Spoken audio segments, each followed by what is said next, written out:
안녕하세요. 만나서 반갑습니다. 역사가 김영준입니다. 세조실록 제15부 또다시 보는 북방의 풍운 이란 주제를 가지고 오늘 함께 할까 합니다. 1459년 1월 세조한 5년이 됐을 무렵인데요. 조선 조정에는 여느 때와 마찬가지로 친조선파 여진족 추장들이 입거를 해가지고 세조에게 신년 할애를 올리고 있었죠. 이게 세조 때 처음 한 건 아니었고 원래 있었어요, 이런 게.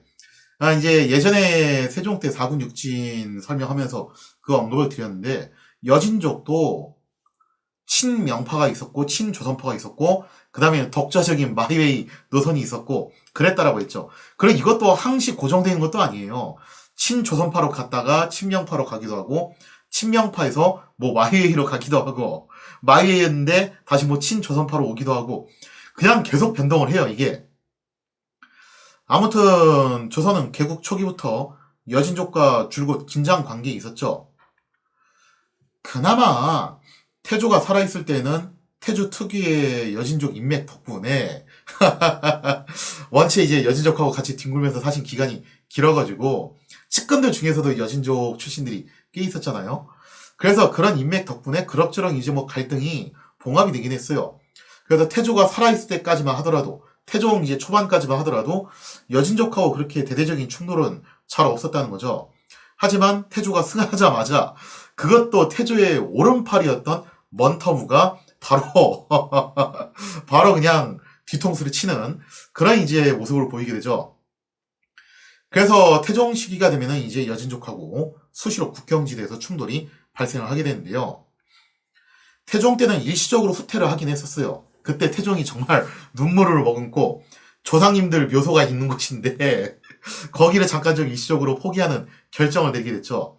그러다가 이제 세종 때 결국 심기일전해가지고 다시 반격을 해서 쫙쫙 밀어붙여서 압록강과 두만강을 확실하게 경계로 삼게 됩니다. 그렇게 해서 이른바 4군 6진이라는 것이 개척이 되었다라고 볼 수가 있는데요.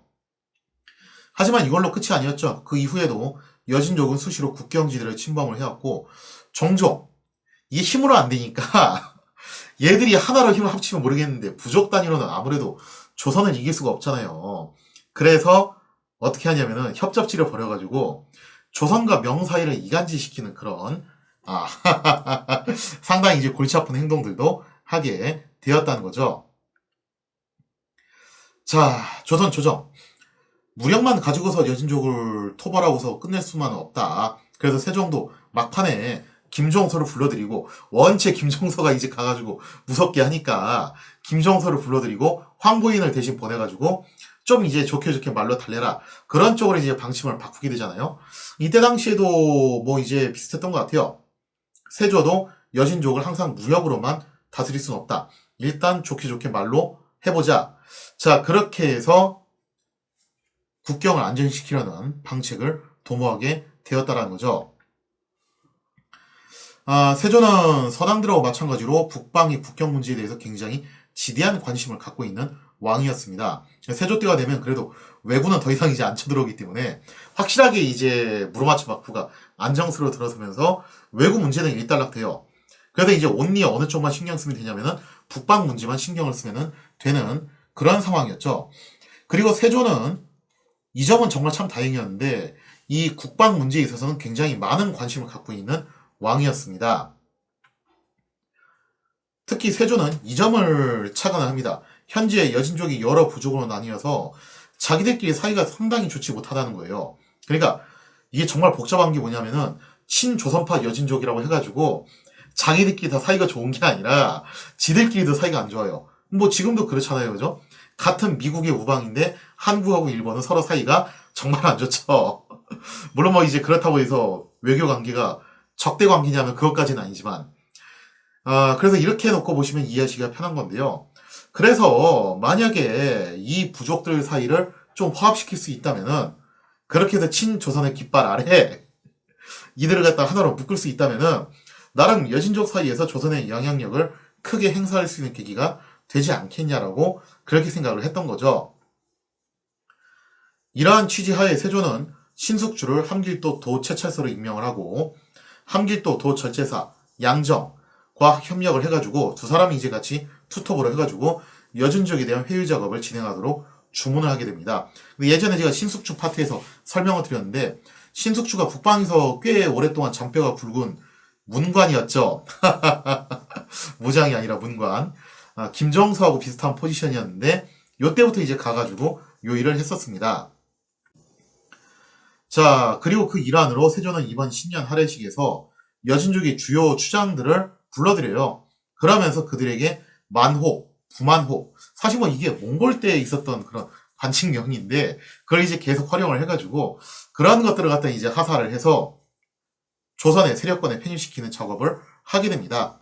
뭐 참고로 뭐 이제 다들 아시다시피 명에서 사신이 오면은 태평관에서 접대를 하고 일본에서 사신이 오면은 동평관에서 그리고 여진에서 사신이 오면은 북평관에서 접대를 하죠.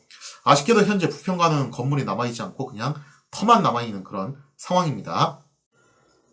물론 이 같은 행위는 충분히 이해할 수 있는 일이지만 사실 좀 나름 위험 요소가 있었습니다. 왜냐면은 이게 자칫 잘못하면은 명예, 요동 지역 패권에 도전하는 것처럼 보일 수도 있었다는 거죠. 그래서 이거는 신중을 기할 필요가 있는 일이었고 아무래도 철저한 보안도 요구되는 상황이라고 볼 수가 있겠습니다. 그러니까 지금 뭐 한미 관계도 그렇잖아요. 서로 이제 혈맹이다, 강력한 우방이다라고 하지만 그걸 떠나서 만약에 이제 한국이 세력이 굉장히 커져가지고 미국의 패권에 도전하는 모습으로 보여준다라고 할 경우 과연 미국이 가만히 있겠냐 이거죠. 그 상황에서 일본이 대표적이에요. 일본이 옛날에 한번 플라자 협의라고 이거 아시는 분들은 아시는 건데 우리나라가 예전에 3조 호황 때 굉장히 경제가 급성장했잖아요. 근데 3조 호황만 가지고 설명할 수 있는 건 아니고 사실은 이 플라자 협의에서 일본이 미국한테 철퇴를 맞았어요. 우방이고 뭐가 없더라고요. 그럴 때는 너네 그동안 너무 해먹었어. 이제 적당히 해먹어. 그래서 그 덕분에 이제 우리가 반사이익을 많이 얻은 것도 있었는데 하여튼 국가관계는 항상 이런 것 같습니다. 1459년 2월 그런데 결국 우려했던 일이 터져버렸죠. 세조가 추진한 이 야심찬 계획이 얼마 못 가가지고 바로 이제 고비를 맞이하게 됩니다. 당시 이제 주문사로 명예에 방문했다 돌아왔던 김유래가 비밀리에 입수한 정보가 있어요. 돌아오는 길에 이제 입수를 한 건데 요동 쪽에서 이제 입수를 한 거죠. 건주 도치 이올합과 동아 이적 등이 명예 요동 총병에게 조선 조정의 수상적인 움직임을 밀고를 한 겁니다. 그러니까 이제 조선하고 그다지 친분이 없었던 이 세력들이 딱 보니까 조선이 뭔가 하려는 것 같다. 이거를 갖다 이제 찔러 넣은 거예요. 자, 그러자 명예 요동 총병은 당연히 발칵 뒤집혔죠. 그래서 즉시 상급 기관에 이 사실을 알리는 한편 조선에도 밀사를 파견해가지고 이거 어떻게 된 거냐 하면서 사실 여부를 확인하는 작업을 하게 되었다는 거예요. 이 얘기는 이제 좀 있으면 명예에서 사신을 보내가지고 본격적으로 파헤칠 거라는 거죠. 얼마 후 4월 무렵입니다. 빨리도 와요. 명예 사신 진가유가 조선에 방문을 하게 됩니다. 당연히 진가유가 조선에 온 이유가 뭐겠습니까? 이번에 있었던 조선 측의 여진족 회유 사건에 대한 문책이었어요. 너네 이거 어떻게 된 거냐? 설명해봐라. 지금 이제 그것 때문에 온 거거든요. 따지러 온 거죠. 명은 왜 이걸 그렇게 민감하게 생각을 했냐면은 이 제국이란 게 항상 그렇거든요. 제국이 유지가 되려면은 항상 신중하고 조심성이 있어야 돼요. 사소한 걸 놓치면 안 됩니다. 그래서 제국이 되는 거거든요. 명은 언제나 주변 국가들이 자신들을 거치지 않고 비밀리에 서로 통계하는 것을 굉장히 꺼려했어요. 왜냐면 자기들끼리 짜고서 갑자기 어느 날 반기를 들지도 모르는 일이기 때문에. 그래서 조선이 이번에 행한 행위는 명의 권위에 도전하는 굉장히 중대한 문제로 인식이 될 수밖에 없었다는 겁니다. 특히나 명의 태조였던 홍무제, 주원장이 유훈으로 그런 말도 남겼어요. 조선하고 베트남, 이 두 나라는 절대로 방심하지 마라. 그런 유훈까지 남긴 상태이기 때문에 아직은 이제 그 빨이 좀 남아있는 것 같아요. 그래서 이제 명이 조선에 대해서도 종종 이렇게 의심의 눈초리로 쳐다보는 거죠. 그리고 여진족이 어떤 애들이에요? 옛날에 한번 대통합을 구축을 해가지고 중원을 점령한 전력이 있는 애들이잖아요. 그러니 중원을 한 차례 점령한 전력이 있는 여진족, 그리고 주원장이 경계하고 유훈으로 남겼던 조선, 두 나라가 짝짝꿍을 한다는 것은 명 입장에서는 아, 이거 보통 신경 쓰는 일이 아닐 수밖에 없다는 거죠. 특히나 이번에 좀 충격적이었던 건 이거였습니다. 건주 여진 중에서 이만주라는 인물이 있었죠. 아마 기억하실 텐데 정말 오랜 세월 동안 세종의 골머리를 썩혀왔던 여진 추장이었죠. 그래서 조선과 가장 대표적인 숙적 관계에 있었는데 무려 그 이만주가 이번에 조선 측에 넘어가게 돼요. 물론 완전히 넘어간 것 같지는 않고 일단 좀 한 달이 걸쳤다 정도로 설명할 수가 있는데 아무튼 이것도 굉장히 파격적인 상황인 거죠. 배가 고파서 그랬는지 아니면은 명예 오래 있어봤자 더 이상 비전을 찾을 수가 없으니까 그랬는지 뭐 또 이걸 통해서 놓고 보면 당시 조선이 상당히 좀 이제 뜨긴 떴다라는 것을 또 알 수가 있죠. 명 코인을 버리고 조선 코인을 선택할 정도면요. 자, 그래서 진가유는 만약 여진족이 먼저 교류를 요청해야 한다 하더라도 너네 조선은 도리상 이거를 거부해야 마땅하지 않냐. 특히나 이만주 같은 애들은 우리 명예 나와바리 안에서 다 관리하고 있는 애들인데 그거를 왜 너네가 스틸을 해가냐. 이거는 상도덕이 없는 거 아니냐. 자, 그러면서 이제 심지어 조선이 먼저 여진족을 회의에서 자기 쪽으로 끌어가려는 움직임을 보였으니 여기에 대한 해명이 분명히 있어야 된다라고 엄포를 놓게 되었다는 거죠. 자, 여기에 대해서 이제 세조는 이런 말을 합니다. 사료의 내용을 보면 이렇습니다. 임금이 대답하기를 이만주의 아들 사오이는 자주 내왕하였는데 그 아들 1위는 지난달에도 왔다가 돌아갔다. 그게 이제 신년 할애하고 나서 돌아간 아들인 것 같아요. 이 무리들은 얼굴은 사람이나 마음은 짐승이가 다름없으니 이게 인면스심이라고 하죠. 인간의 얼굴에 짐승의 마음. 쉽게 말해서 야만인들이야 이거예요. 만약 오는 것을 허락하지 않는다면 곧 변방에 혼단이 발생하게 될 것이므로 부득이 이를 대우에 온 것이다. 그러니까 이제 세조가 뭐라고 해명을 하냐면 이렇게 얘기해요. 여진족이 어떤 애들인지 당신들도 잘 알지 않냐. 얘들 정말 미개쩌는 야만족들이다. 그래서 만약에 여진족이 곤궁에 처했을 때 도움을 요청했는데 우리가 그거를 모른 척하면은 무슨 흉포한 행동을 저지를지 어떻게 하냐. 그래서 이것은 순전히 뭐 때문이다. 인도적인 차원에서 했던 것 뿐이지 다른 의도가 없었다. 인도적인 차원에서 이런 것도 못하냐. 이런 식으로 일단 해명을 하게 되었다라는 거죠. 자, 이렇게 조선 조정이 명으로부터 문칙을 받고 있을 무렵 하필이면은 좋지 않은 시기에 함길도로 파견된 신숙주로부터 보고가 올라옵니다.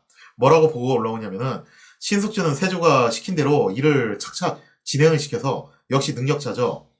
여러 여진 추장들을 소집해가지고 서로 분쟁을 조정을 하고 화해를 하는 일을 성공적으로 마무리했다라고 이렇게 보고서가 올라오게 돼요. 물론 좋은 소식이죠. 근데 그 좋은 소식이 하필이면은 명예사신으로부터 문책을 당하고 있는 이 시점에서 왔으니 만약에 혹시라도 명예사신이 진가요가 이거를 알기라도 한다면은 이게 문제가 더 커질 게 뻔하잖아요. 그래서 이 좋은 소식도 티를 내기가 힘든 상황이 된 거예요. 자, 그래서 세조 어쩔 수 없이 뭐라고 이제 신숙주한테 지시를 내리냐면은 얼마 전 여진 추장들에게 하서의 좀 관직들 다시 어떻게 해라. 회수를 해라. 왜냐면 관직이라는 것은 임명장을 줘야 되기 때문에 증거물이 남잖아요. 그래서 그거는 싹 다 회수를 하고 대신에 충성도에 따라서 벼슬이 아닌 쌀을 대신해서 현물로 주라 이거죠. 현물로 주면은 그거는 좀 이제 알기 힘드니까 출처를 그렇게 하도록 이제 지시를 내리게 됩니다. 아울러 세조는 여전히 친조선파 여진족 추장들이 해마다 한양을 방문해도 좋다. 그래서 국왕을 아련하는 신년 의식은 계속 행해도 좋다라고 그렇게 지시를 내려요. 다만 혹시라도 일이 누설될 것을 우려해가지고 국경을 수비하는 장수들에게 각별히 보안에 신경 쓸 것을 주문을 했다는 거죠. 만약에 이거 한 번 더 발설되면은 명과 관계가 정말 어떻게 될지 모른다. 그러니까 특별히 이제 신경 써가지고 이걸 진행을 하자라고 그렇게 주문을 드려요. 이런 걸 보면은 세조가 확실히 이 점에 있어서는 긍정적인 평가를 받을 만한 게 무조건 강대국의 눈치만 보는 게 아니라 일단 할 거는 하자라는 거죠. 왜냐면 만약에 저렇게 해서 여진족을 우리가 홀대를 해서 사이가 틀어져서 쟤들이 쳐들어오면은 그 피해는 결국 우리가 고스란히 다 받는 거 아니냐 이거예요. 그래서 명이 시키는 대로만 할 게 아니라 우리의 살 길은 우리가 스스로 찾아 나서야 된다는 거죠. 자, 그런데 이 과정에서 문제가 생깁니다. 여진 추장 중에 하나였던 낭발 아한이 조선 조정에 대해서 굉장히 큰 불만을 품게 됐다는 거예요. 사실 낭발 아한의 아들은 조선 조정에서 관직 생활도 할 정도로 나름 친조선파였어요. 근데 이 아저씨가 이제 무슨 이유 때문인지 관직을 줬다 뺏어서 그것 때문에 심통이 난 건지 아니면 다른 이유가 있는 건지 하여튼 뭔가 단단히 이제 심술이 나가지고 여러 여진 부족들 사이에 각종 유언비어를 유포하면서 선동을 일삼는 일이 발생을 했다는 거죠.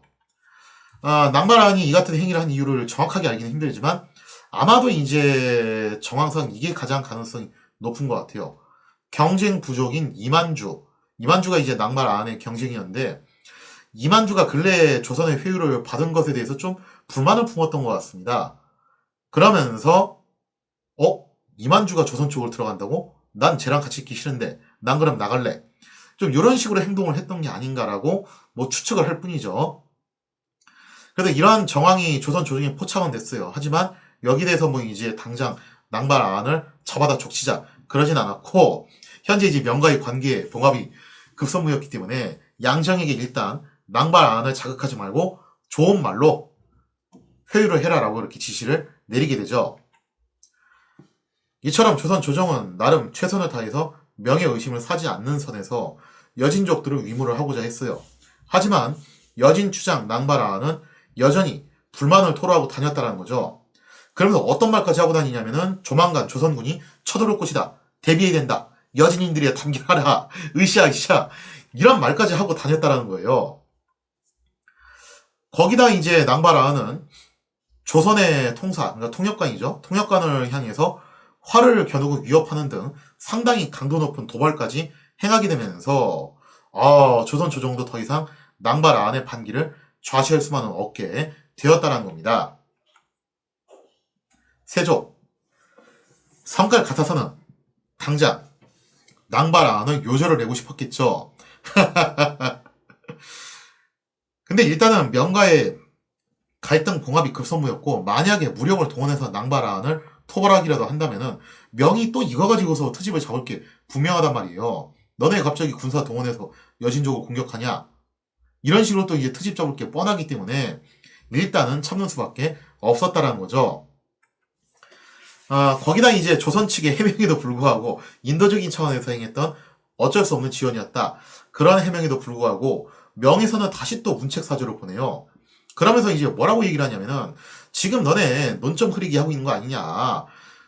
조선 조정이 잘못을 인정하지 않고 계속 구차한 변명으로 일관하고 있다. 관직을 대체 왜 준 거냐? 그거 한번 설명해봐라. 그것도 인도적인 차원에서 한 거냐? 사실 그건 좀 할 말이 없기는 없죠. 그래서 이제 세조가 관직에서 쌀로 바꿨던 이유도 인도적인 차원이라는 그 말을 좀 맞추려고 그랬던 거거든요. 그러니까 명의선 이렇게 얘기를 해요. 이만주만 놓고 보더라도 이미 우리가 관직을 줬는데 왜 너네가 거기서 관직을 또 주냐 이거예요. 그러면 이거 남의 영업장에다 다시 또 너네가 분점을 차리는 꼴이 아니냐 이거죠. 이거 상도덕이 없는 행동 아니냐. 이거는 좀 심하게 얘기하면은 조선이 명과 맞먹으려고 드는 그런 오만방자한 행동이 아니냐라고 하면서 한마디로 말해서 이제 명예 패권에 도전하지 말라 이거죠. 자, 그러면서 이제 문책하는 사진을 또다시 보냈다라는 겁니다. 자, 그러면서 이제 명은 만약에 또다시 조선이 여진과 왕래를 하다가 그러한 정황이 포착이 됐다라고 하면은 그때는 아마 뒷감당하기 힘들 것이다. 그런 이제 정치적 공갈도 하게 돼요.